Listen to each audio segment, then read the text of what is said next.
Howdy, y'all, and welcome to the EEARSS Podcast, produced by Terrier TV. I am Frank Alligator Rob. That is Cindy. That is Bill. That is Nico. What's happening, guys? How's it going? It's going well. You sounded really confident that time that you did. definitely did know our names. I took a big breath, and I said it all with one long breath, and just like a fire-breathing dragon. Proud of you, Frank. There we go. Every now and then I do something that, I feel like patting myself on the back. So Yeah. if that was the best thing I did today, it is what it is, and I'll take it in stride. There you go. Setting the bar. I had a conversation earlier with our guest in a couple of weeks. Or no, it's our guest next week. Oh, yeah. I was sharing. Did you get a chance to listen to any of that? No, I was at work. What are you doing at work? Come on. It's overrated. Very overrated. Yeah. She's a superhero. Okay, we'll talk about that later. I didn't say it earlier, so I had to say it at some point. Thanks. We got some amazing things lined up, but we got a pretty amazing guest here today. And she has interviewed me before, so it's pretty fun. Oh, has she really? Yeah, it's pretty fun for me now you poor thing. to interview her. It was one of our best. Oh, really? Uh-huh. Oh, well, good. Which is funny. The bearded barefoot guy. Why that was I'm not sure why that was one of the best. It was the little alligator that you brought. That's true. It was all Greg. Yeah, it's Greg with 3 G's. Do you know he never brings alligators in here for us? No, what? never. Yeah. That was I've the brought first thing critters I in asked him here. to do. I brought critters in. You brought buckets of snakes, dude. Yeah. And you brought that Ooh. lizard that was on your head. Yeah, buckets of snakes and a lizard. Yes, I mean, we got the bucket of snakes too. Yeah. Yes. Yeah, you actually had a pretty good experience with a snake. I did. When you said, I didn't know you were totally not a snake person. I'm not a snake person. She bellied up at the bar. I had no fair. idea it was But even a thing. whenever I have a fear, I'm like, all right, let's face it. Give me the snake. Frank is the right person to help you do that. Yeah. Cindy knows all about critters that she doesn't want in her backyard, and yeah, it's a thing. Yeah. It's a thing. Indeed. All right, so you guys ready to jump into this? Mm-hmm. I'm pretty Yeah, excited. yeah. I'm knocking on the thing I'm not supposed to knock on. I tell all the guests not to knock on it, then I find myself running my He fingers around on says, it. Every don't time. hit the table. Don't hit the floor. Boom, boom, boom. Hits the table. Have I ever boom boomed? Oh, yeah. No, just two. Never Have three I times. have I double stomped it before? It's Yeah, I usually think so. me doing that. Do you honestly? Yes. No, do you like notice? every You time. notice this is fixed? I did It notice doesn't- that. Thank you. It doesn't do it, yeah. Oh, was it wobbling or something? Yeah, what Yes. would happen, it would wobble and it would hit my table and it would make a little boom sound in the microphone. You fixed it. We fixed it. I so- never noticed that. Well, that's because you just don't pay attention, Frank. No, it's okay. I can deal with that. That's the least of the insults Yes. I've dealt with this week. I don't know. Do you get roasted on here every day? You just No, I feel like it. Perhaps. Traditionally, we all kind of give each other nice little prods, Little pokes. and it's a loving friendly. relationship. Yeah, it's yeah. a friendly, A loving. loving poke. You want your friends to be able to. If anybody can give you a hard time, it's your friends and your family. a little bit of teasing, agree. you know, that kind I of thing. agree. Deserved. It's part of the love. I mean, look at me, gee whiz. All right, so today on the podcast, we are joined by Nico Lehman. Thank you so much for being here. Absolutely. You are the host of the local celebrity Brevard podcast. You're not I'm- the first one I'm that like, I'm like, trying to- wants Let her to say say it. Brevard first. Yeah, I'm like, well, it is in Brevard. It's local celebrity Brevard. Local celebrity Brevard. Okay. Yeah. Tell us before Says we it on jump. the graphic. I know. I didn't want to stare at that. I'm supposed to be looking at her. So tell us a little bit about your career journey, because you've had an incredible journey that started here in Brevard. Yes. And you left for a while and you came back. So I tell us did. a little bit about all that. Yeah. So I was raised here, went to elementary through high school, college. I went to UF. And then I moved up to New York City and I started working for MTV. And I got my editor's credentials. From there, I started producing and editing. I've worked for Bravo, A&E, Discovery, just doing mostly reality shows or like docu-style shows. And then after the pandemic, everything went remote. So we were sort of free to leave the hustle and bustle of the city. and my husband's from here too, so we just decided we would give our daughter a similar upbringing, which part of me was like, but if I made it out okay, I think she will too. Oh yeah. How early on, being here in Brevard, how early on in your career did you or your educational journey, did you understand this is what you want to do for a living? Oh no, that's what gets me, and I think that's why I'm back to sort of fluff some feathers, because growing up, we weren't really told or that we could make something of ourselves to this caliber. But I don't know. So I never thought that I would be a television editor or a producer. So it was like a pleasant surprise, I think. And after college, I did come back to my hometown, and I just got in loads of trouble. And that summer, like a hurricane came or something, and that was sort of like the catalyst of like, all right, you now have nothing to lose. Why don't you just pack your bags and go? And I did. It took me a year to sort of muster up the courage to do that. So even after your college degree, you weren't really sure? No, because I didn't want to go to college. I only went because my mother, like the look on her face was like, please God, go to college. So I was like, what am I going to do in college? I'll get my art degree. Like I was like, I'll just have fun and make art all day. And that's what I did. I got my art degree, and out of college, what are you supposed to do with an art degree? I don't know. Because I never really felt like a true artist, like there's so many other people that had their talents were just like far beyond mine, but I always loved art, and it was like, the funnest subject. So I was just like, fine, I'll just go. And I completed it in 3 years, which is why I gave myself a year off, but When you leave Brevard and you head to New York, oh my God. What in the world were you thinking? What was the plan? Was there any plan, or are you just going, you know what, let's just see what happens? Let's just see what happens, pretty much. Okay. I had a foot in the door, so I took it, I started at MTV just ad-lotting their tapes, just working in the library, sorting through their tapes. And then, one thing leads to another. And my first, real solid gig was working for MTV's Made. They took high school students and sort of transformed them into whatever they wanted to be, whether it was like, the nerdiest girl wants to be the prom queen. And so they, take them and do they hook them up with a coach, and they just challenge them for 8 weeks. And then there's a major event, and, they either do it or they don't, but the transformation was always there. So I did I used to love that show. Oh I used to watch it all the time. Yeah, that's a great premise for a TV show. It was so great, and I feel like they need to revive it. I mean, yeah, I learned so much from just editing and watching the footage of, how to break dance. I learned how to do that because it took step by step, or I don't know. There was a really good show. I won a few Emmys along the way, and that's where I got my start. And then I still remember the day they called me and were like, okay, because I was doing the night shift. So I was going to the subways at 2 a.m. It was crazy. And I did that for over a year, maybe closer to 2 years. So when I got the phone call of okay, you're going to be promoted, you're going to be an editor now, and you get to work in the daytime. I just skipped across Broadway where I was at, and I almost did one of those the little hoppity hops. And I was you hit the lottery. I did. I hit the lottery. I finally, all that hard work and struggle, it paid off. I mean, you guys should have seen my first apartment. The day I left, or 2 weeks before I left, I saw a little mouse go by, and I was like, what am I living in? My roof was falling off. There's mushrooms growing out of the ceiling.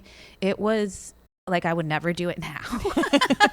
But I think at that point, I mean, like I said, I didn't feel like I had anything left to lose. And if I didn't do it, if I didn't just take that leap, then where was I going to end up?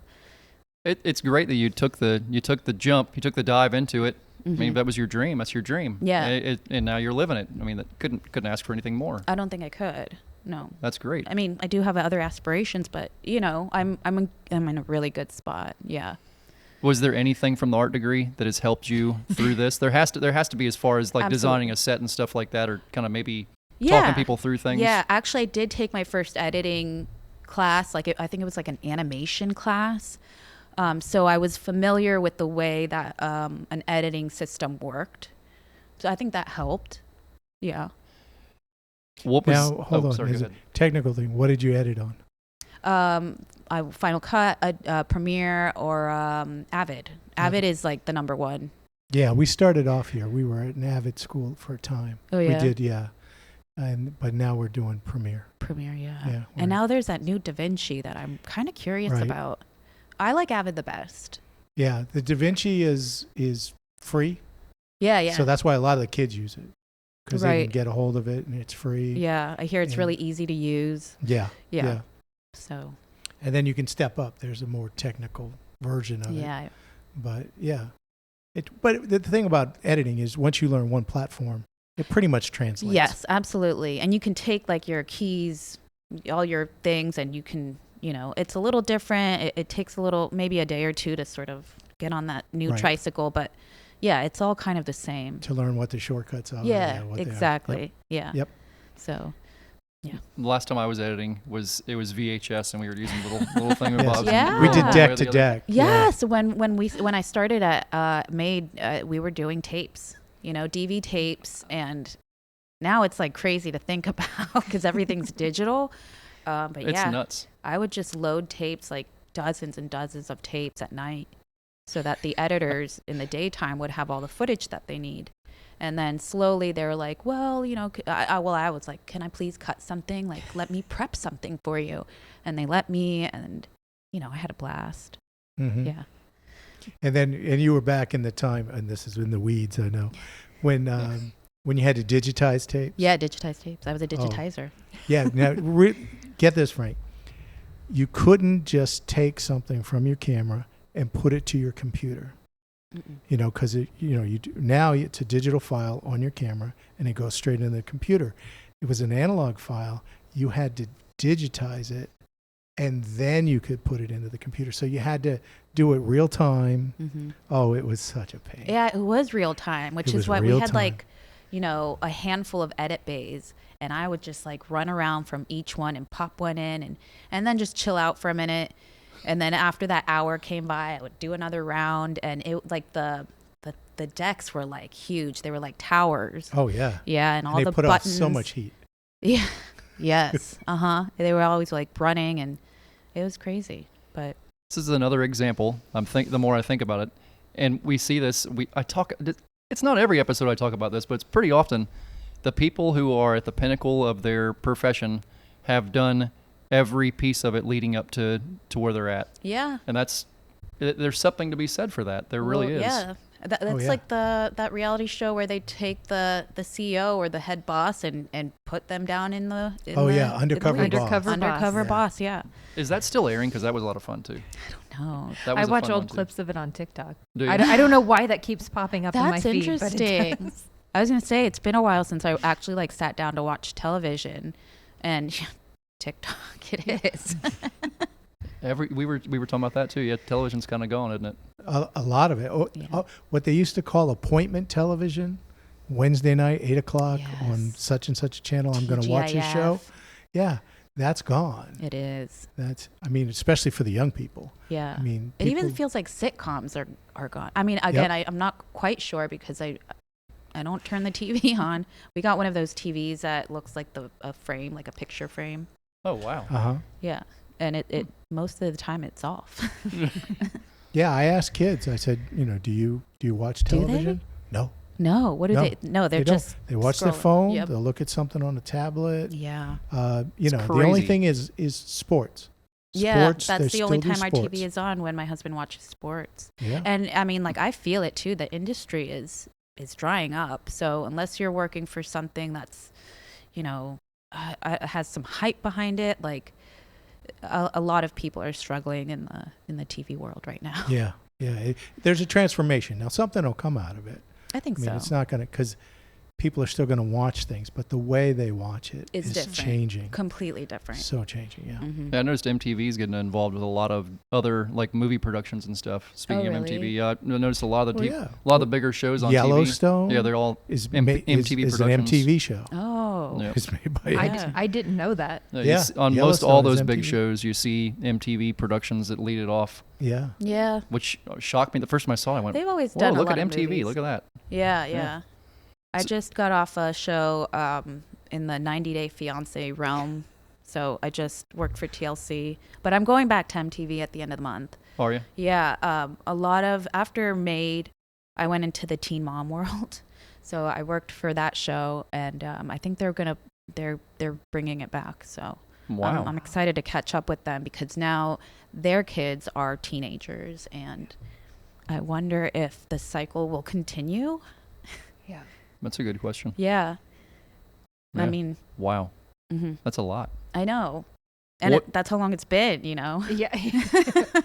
Yeah. What have been some of your favorites? I mean, you said that was one of your favorite. What have been some of your favorites, and maybe some things you learned or picked up from them you didn't expect?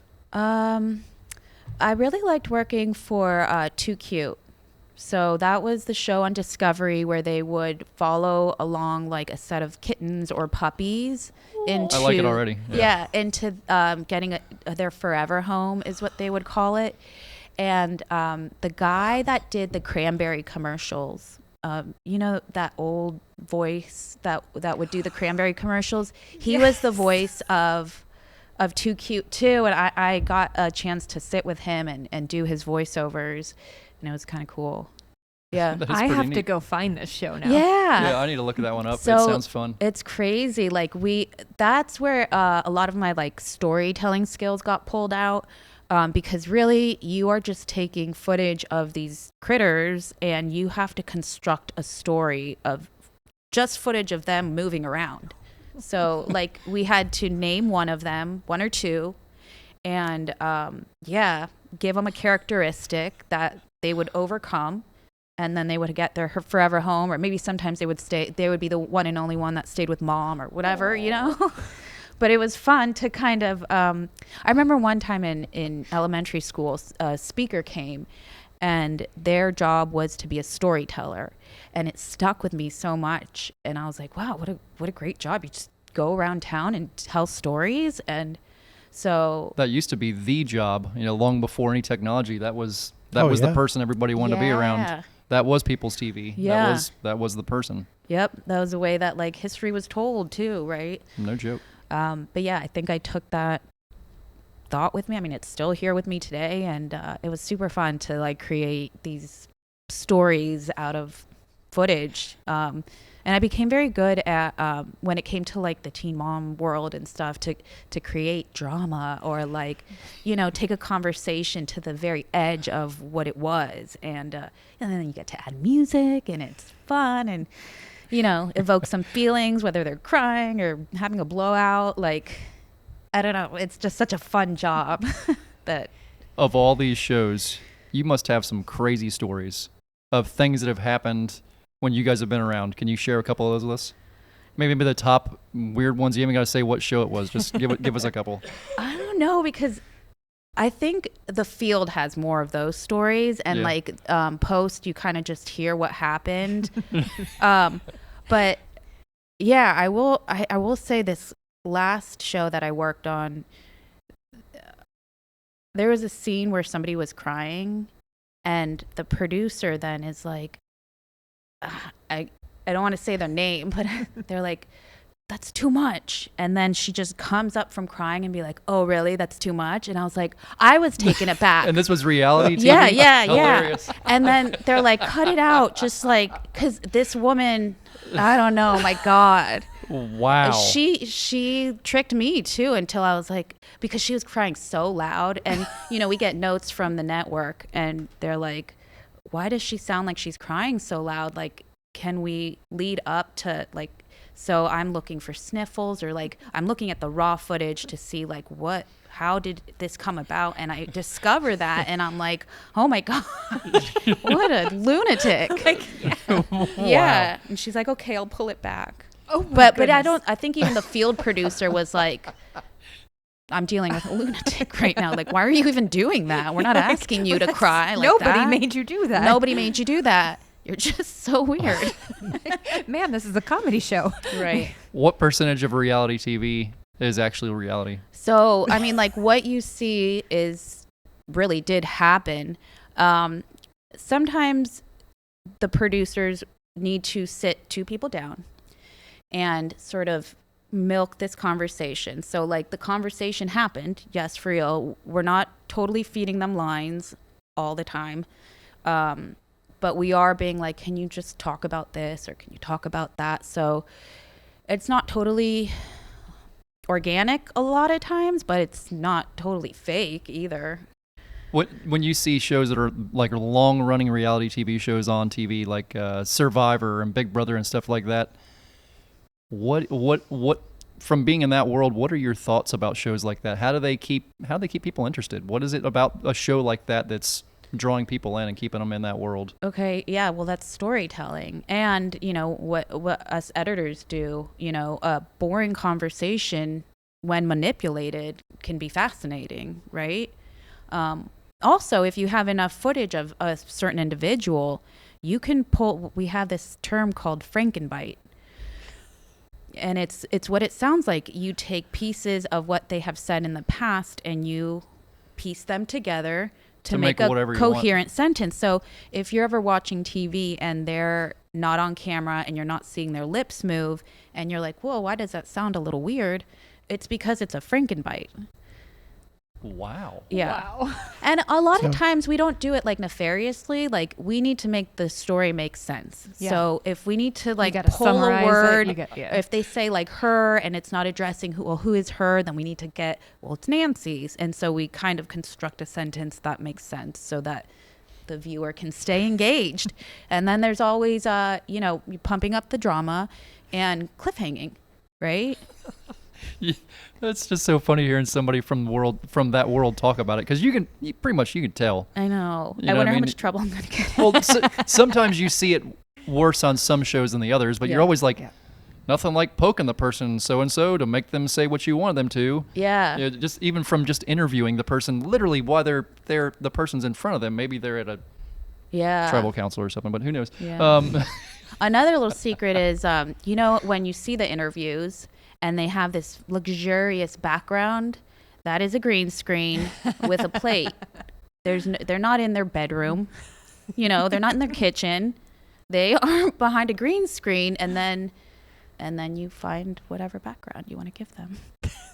And it looks clean and it looks nice, right? Yeah. Everything we know is a lie, Frank. Yeah, well, it is. I knew reality TV only had certain parts of it that were actually reality. It's entertainment. Yes, exactly. That's what I tell people all the time about the animal show reality TVs. I'm like, there's not a whole lot of reality involved. I mean, there's something there that's real, but not a whole lot of it. Yeah. I mean, it's very construed, right? Like these puppies and kittens, they're not giving us lines, or they're just running around.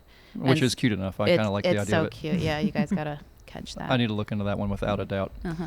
Okay, so I gave you some homework. Yes. Let's jump into homework time. Right. Wait, is there a method to your madness? Do you have a topic? Yes. Well, I looked at my phone and all my tabs that were open, and I was like, "What am I into? Like, what's going on here?" So That's awesome. I got it from like my open tabs. I liked it. Okay, I like it. That's pretty good. That's an ingenious idea. Yes, that might be my favorite way we've had these picks so far. Yeah, we hear some strange ones sometimes about the way people pick their topics, and that's probably the best one I've heard so far. Yeah. I leave my tabs open to do further research. Okay. See? So was that one of you guys that's almost fall off the back of this thing? It's me kicking the table. My goodness. I'm the person close to falling off. She gets nervous because the trivia questions. It makes her feel nervous. I don't think you guys will get one of these. No, not a single one. I don't think so. Those two might. I'm not going to get anything. So I'm really into fashion. I've been collecting vintage for a while. And I used to be the type of girl that didn't, when you said a designer's name, it sounded like gibberish to me, but I've learned them. So you actually run a boutique now? Yeah. So tell us about that real quick before we jump into this, since you got into that subject. Yeah. So I have Nicouture.Boutique, not .com, it's .boutique. And it's just a collection of the things that I've acquired. I used to live in Union City, and they had a really amazing thrift shop that I think that New York fed it. So it had amazing finds, and I was able to go there for 4 years and started my collection, and then it grew too big, and I'm like, let me just share it then with the world. Awesome. That's awesome. So I'm super into that. We'll make sure we tag that in the I think the vintage stuff is just, it's made so well, and I just found a place in my heart for it. Okay. So here's my first question. Who designed Madonna's iconic cone bra for her 1990s Blonde Ambitious tour? I actually know this and I can't remember, and that's going to make me really upset. I'll give you a hint. It's a he. Somebody from the ancient Egyptian world. Versace. I think it was. That's a good guess. Was it? It was No. not Versace. It was Jean-Paul Gaultier. Did you know that? Somewhere in the depths was of my in brain, there yes. somewhere. It Yeah. wasn't going to come out, though. Yeah. I had a pyramid joke, but it didn't work. my pyramid joke did not work. So I have a gallery. I worked a lot with Derek Gores, and he's having a gallery opening this Friday. It's called Eye Candy, and I just designed something with him in mind, Jean-Paul Gaultier, and the way he did stuff. So So you are see using that. that art degree. Where is that at? You are. that's in EGAD, O'Galley Arts District. The EGAD, I yes. think it's Pineapple Street, or no, the street after Pineapple. Okay. Okay. Well, do you have anything coming up after that?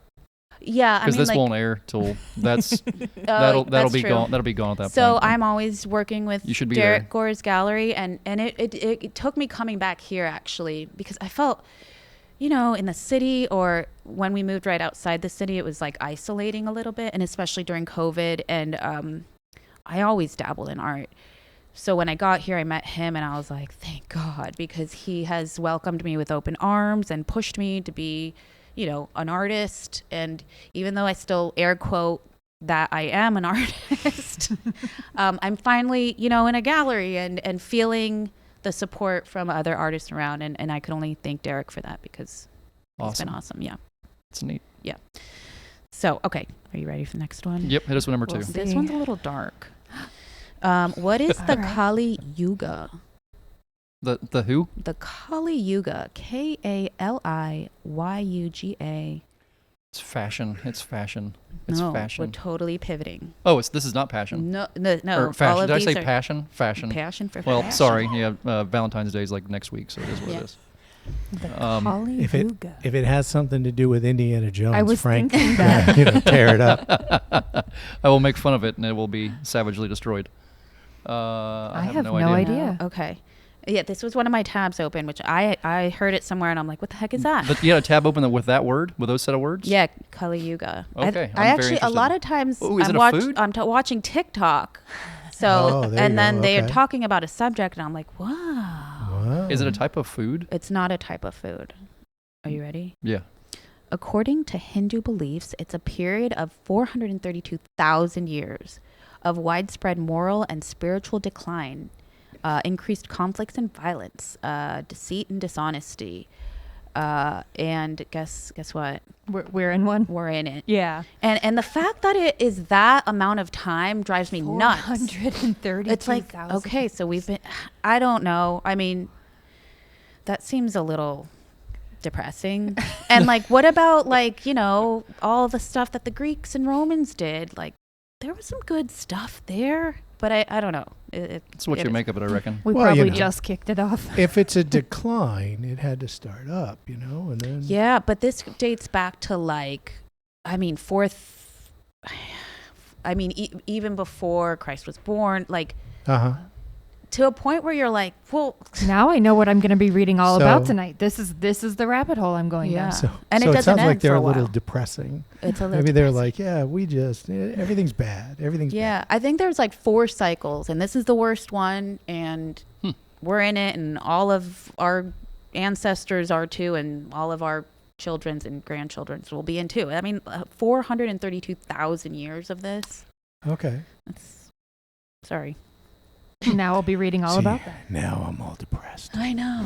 I'm still happy. I hope your next question's happy. I'm My next still happy. question is very interesting. Do Oh, you okay. guys know who Robert Monroe is?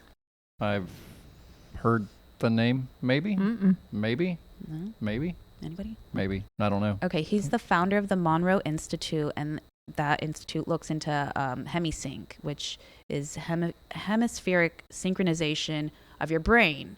So Nope, don't know him. they do this with sound frequencies. They sync the left and the right brain up with sound frequencies.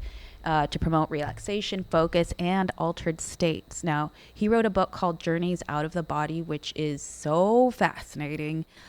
He was able to put himself in these trances and astral travel, right? What does that mean? I don't know. You just detach yourself from your body and go. And the part of the book that really sat with me is that he visited a friend who was traveling. And, you know, back then you couldn't call anybody on a cell phone or anything. You know, when somebody travels, they're gone and you just wait for them to come back. And he tried to touch or poke, and he pinched her. And so when she came back, you know, he's like, hey, how are you? And he kind of started to see if maybe, like, did you see or feel anything? And I don't know if he told first or she revealed that she has like this mark on her body where he had pinched her. And I was like, what? Like, I'm not very eloquent in reiterating the story, but like, wow. Like, awesome. For somebody to be able to go into a trance and know where their friend is, what the surroundings looked like, who she was there with, and also pinch her and her come back with something on her body that showed that, and to corroborate the story, yes, I was in a cafe. Yes, I was with a blonde-haired woman. Fascinating to me. That's so cool. Yeah. There are so many things that we just don't understand about the world. I agree. And these also came off of like CIA documents that were, you know, revealed to the public finally. So you can read a lot about it, but his book is amazing. Wow. Yeah. Okay, that's something else. Interesting. All right, you guys ready for another one? Yeah, hit us with it. Okay. How did Columbus trick the Taino chief into when he landed in Jamaica in 1504? How did he trick him? How did he trick him? Because he knew that there was a solar eclipse coming. Yep, that's and right. He told him that if he didn't do, then the gods would be very angry. And yep, they would the Christian block out gods. the sun. And that's exactly what happened. And they were like, holy cow. And they stopped fighting them. So manipulative. So manipulative. But there is another book called The Faded Sky by Benson Broderick that talks about that. A lot of, you know, people in history have used astrology and sometimes to trick people, but definitely in more ways than one. Like a lot of the big thinkers were astrologists, and you know they believed in all this stuff, and kings and queens would come and want to talk to them to know when they should take rain, or you know they would be advised by astrologers. And right now, you know, in this day and age, it's very woo-woo, but it's always been a practice, you know. Well, just the idea that you have any kind of knowledge that somebody else doesn't have, and you can use that to your advantage. Yeah. Knowledge is key. Yep. Knowledge is key. That is true. All right, one more? Yes, ma'am. Okay. Which worldwide exhibit was banned in Australia due to controversy in practices? Worldwide exhibit. Yeah. This is recently? Yeah, it's they've exhibited in different parts around the world. Oh. What's the body? Yeah. The body What's that thing, called? yeah. That's it, the body's exhibit. I think I The remember body's hearing exhibit. about that. Wasn't there controversy about how some of the displays were obtained? Exactly. And the controversy behind it is that they think that you're getting them from, you know, Chinese prisoners, and not a great way to collect bodies. But I've been to it myself in New York. It's amazing, but Not the one where they have everybody kind of sliced into pieces? Sliced. Yeah, and that was in Orlando for a while. You look in there, Mhm. the insides, and it's fascinating in that sense, but it comes with a dark side too. Yeah, I saw that when I was in Chicago. I didn't know any of that was to it, but you know, being from the medical world, it was interesting for sure. Yeah. Interesting for sure. Yeah, but the way they acquire the bodies isn't. And I just heard on Joe Rogan's podcast that the head of the bodies thing, his wife found out that he was having an affair with like a local news anchor or something. And next thing you know, there's a body, and this woman was pregnant with a 8-month-old baby. Next thing you know, she's disappeared, and there's a body with the same age baby, and people are like, okay, I'm going to turn the other way. And oh, God. yeah. That is horrific. So these exhibits have like really kind of crazy exhibits. I mean, like there are people chopped in half, or like you could see the inside of a woman's body and all this stuff. But like, yeah. Wow. Yeah. How many people thought to stop and ask, okay, but where did these displays people come ask from? And he'll give them the answer, but nobody really wants to look into it. I mean, and these are in like major cities, New York, Vegas. Oh, there's a lot of money involved in that. Yeah. Thing. Oh, yeah. Yeah. Okay. Well, that was a lot. That was some trivia. That was some trivia. Wow. There we go. Nico, good job. Okay, so if people want to go find your podcast, please tell them again what it's called and where to find you. Yes, it's Local Celebrity Brevard, so local_celebrity_Brevard on Instagram mainly. I like to cut up my podcast and feed it to you in 1.5-minute increments of the best stuff. Awesome. And, you know, we get into conversations like this all the time. I try to, but really what I'm trying to do is highlight like the local celebrities, the people that are making waves, the people that like yourself, and you know, anybody who's anybody. Every town has someone that's recognizable, that everybody talks about. So I'm just thrilled to be able to interview the best of the best. Yeah, thank you for what you do, for sure. Yeah. And if people want to find your boutique, Nicouture.Boutique. Awesome. Thank you so much for taking the time to chat with us. Oh, can I also say that my podcast is via Space Coast Podcast. Jesse Hall and I started collaborating, and we're a team now. So you tell us about Jesse real quick too. Jesse has. We need to get him on here. By the way, he's been doing podcasts for like 20 years. Long time. Even before the term podcast came about. So I just happened to meet him. Somebody wanted me to help them with their podcast, and I'm like, I don't know how to do that. So we called him one day, and he's like, hey, do you want to help me? And I didn't have a gig at that point, and I was like, yeah, this is amazing. All these lights and cameras, like this is my speed. And so the first thing I pitched to him was this show, so that he can sort of generate some interest and stuff. And it just took off, and we're having so much fun doing it. And yeah, I'm pleased. You got your own building down there and everything. It's pretty awesome. Yeah, it's super fun. It's a really nice setup. Really, you have a really nice studio down there. Thank you. That's all Jesse. Yep, that's great. Yeah, he's doing great things, and you all are doing great things. I appreciate you so much being here and chatting with us, and good luck in all your endeavors, because you're doing amazing things. It was so nice meeting all of you. All right, guys. Another one in the book? Mm-hmm. Yeah. Or is it a book? I guess it's like an online platform more than it's a book. Maybe there's a book of. Maybe they're stored like books. The file drive. Yeah, maybe it's a bunch of files stored like books. I don't know. Blueberry podcasting thingamabob has them all stacked. So I look at them and they're stacked. Yeah. There you go. Yeah. So today's was the one I posted today was episode 93. So we're actually 93 episodes in. Wow. Okay. Amazing. Cool. Yeah, pretty incredible. All right, y'all. Thank you for tuning in to the EEARSS Podcast, produced by Terrier TV.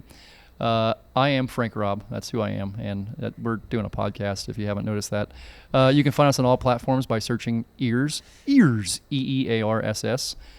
And we really appreciate you being here. Thank you to Edna Wilson with Celebrate Remax Aerospace for sponsoring our program. Thank you to Pat Fisher Nissan, and maybe we include your name there next time if you want to be a podcast sponsor or a sponsor of EEARSS.